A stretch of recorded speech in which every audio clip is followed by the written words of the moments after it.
the early games. Welcome to SportsCenter. Bill Cream, Michael Eaves, Tim Hasselback, Ryan Clark will join us in just a few moments. Again, we're keeping track of all the late games. We'll get analysis, post-game reaction, all that good stuff. But first, let's talk about the early contest. And the NFC East is interesting because nobody wants to win it. That's what it just seems like. It's so interesting because it's bad, but someone's got to win it. And the Eagles have every opportunity to do so. All they have to do is keep winning. And you would think against Washington today that would have been kind of easy. Sure. But it wasn't because it's the NFC East. Let's show you what happened between these two division rivals. There is Carson Wentz right there. Again, they went out. They win the division. We pick it up late fourth quarter, less than 2:30 to go. Eagles are down 27-24. Wentz to Dallas Goedert. How did he make that one-handed grab? Well, it was a great throw in terms of the anticipation and ball placement. And Dallas Goedert does a nice job there. You see stabbing it with one hand. And think about their tight ends because here comes Zach Ertz and, this one's Ward to Ward. But, man, it's just so good at the tight end position. Ward's first career touchdown. More on him in a moment. So the Eagles take a 31-27 lead, but Washington has a chance until Dwayne Haskins does that. Hit, tries to lateral it to somebody. Nope, didn't work out. Nigel Bradham picks it up. He's gone for the touchdown, 47 yards. So instead of a 31-27 win, it's a 37-27 win. And with that victory, their chances of making the playoffs, according to ESPN's Football Power Index, went up to 41%. Not pictured here. Adrian Peterson, 110th career touchdown, ties it with Walton Payton for fourth all-time. Speaking of Wentz, 30 for 43, 266, 3 touchdowns as his team improves to 7-7, keeping those playoff hopes alive. Doug Peterson, after the game, how about this win?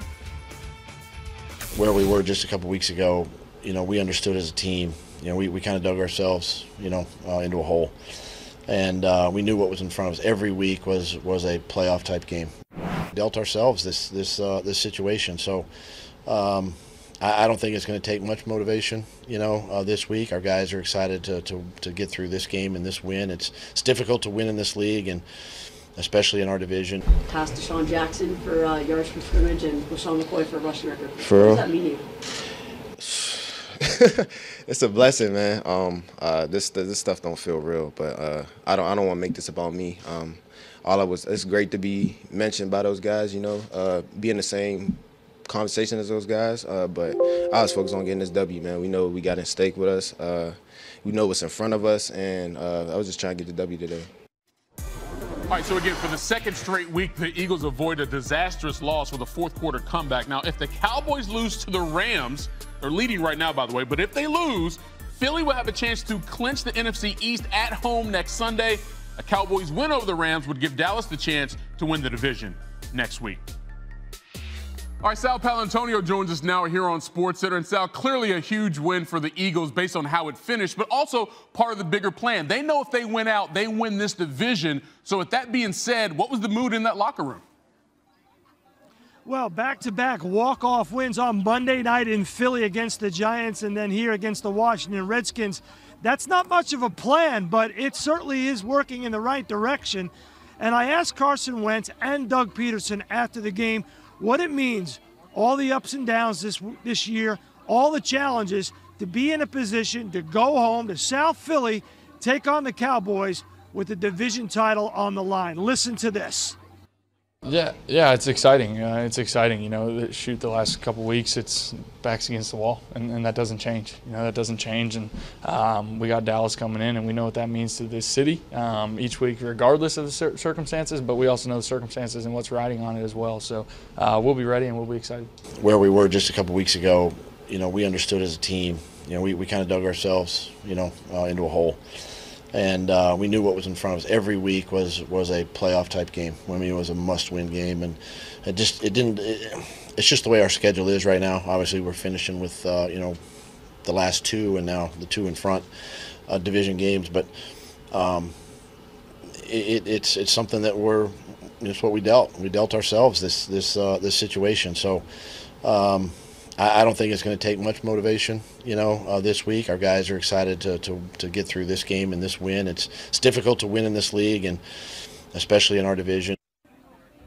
In the Eagles locker room after the game, it was pretty clear that players around Carson Wentz are just excited that he had an opportunity in back-to-back games for game-winning drives tonight here at FedEx Field, 11-play drive that went 75 yards in the fourth quarter, including a 4-yard touchdown throw to Greg Ward in the back of the end zone. Carson Wentz backpedaling off his back foot, lobs it up, and Greg Ward comes down with it over Josh Norman for the game winner. Greg Ward on the practice squad earlier in the year. Last week, Monday Night Football, it was revenge of the practice squad. Today it was the sequel, Mike Eaves, son of practice squad here at FedEx Field. Hey, whatever's working for the Eagles right now, they wanted to keep on rolling. Be a nice little Christmas present if they can get a win next week over the Cowboys, and Sal Paolantonio will be there. Thanks, Sal. You got it. All right, Tim, it was interesting what Doug Peterson said, and he kept going back to, we put ourselves in this position. We dealt this hand to ourselves that we're trying to play into a playoff position. What have you seen that even in this game today that is just indicative of that entire season? Yeah, well, and you know what's interesting? Sal's talking about the drive, the game-winning drive, and the touchdown pass, and those are all good things, you know, but I think part of it is, you know, kind of what you're saying, Michael, is like, well, how'd you get there? Well, part of the reason you get there is like, I think that Carson Wentz is making mistakes he shouldn't still make. You're going to run a boot play. It's a naked boot, meaning they are not going to block Ryan Anderson, who's the end man on the line of scrimmage here. And so as he comes up field, you know as a quarterback, you have to navigate him. And so they bring the motion across. They're going to run a slide with the tight end running underneath. Okay, and so, you know, basically you hope that you have a chance to get the ball there. But because of the way the defense is set up, basically it ends up being muddied, and then you're also going to have a defender in your face. It's not an ideal situation, right? Okay, not a great play call for the defense that you get. But when you get into this situation right here, the best thing that can happen is potentially a throwaway. The worst thing that can happen is you turn the football over. Well, you got to know when it's over. Like, you got a guy wrapped up on you trying to get rid of the football. Sometimes just eating it is the right thing. Just understanding, kind of having that clock in your head of knowing when to give up on a play. 3rd and 2, kind of a similar situation in terms of knowing when to give up on a play. They're going to try to get a little mesh play here between the tight end and this wide receiver. They're going to end up basically, you know, trying to expect some type of man coverage, get a mesh play, and they're going to read the wide route first. So basically the way you read it is 1 to 2 is kind of the initial read for Carson Wentz. Well, it doesn't end up defining itself because the Redskins do a pretty good job of passing it off here. Watch as this mesh happens, they switch it off. See that defender switches it off? So now as Carson comes off of this and comes here to, you know, it's cloudy. He sees, you know, red color. He's like, okay, hey, I'm off of it. Well, now at this point, it's 3rd and 2, okay? It's 3rd and 2.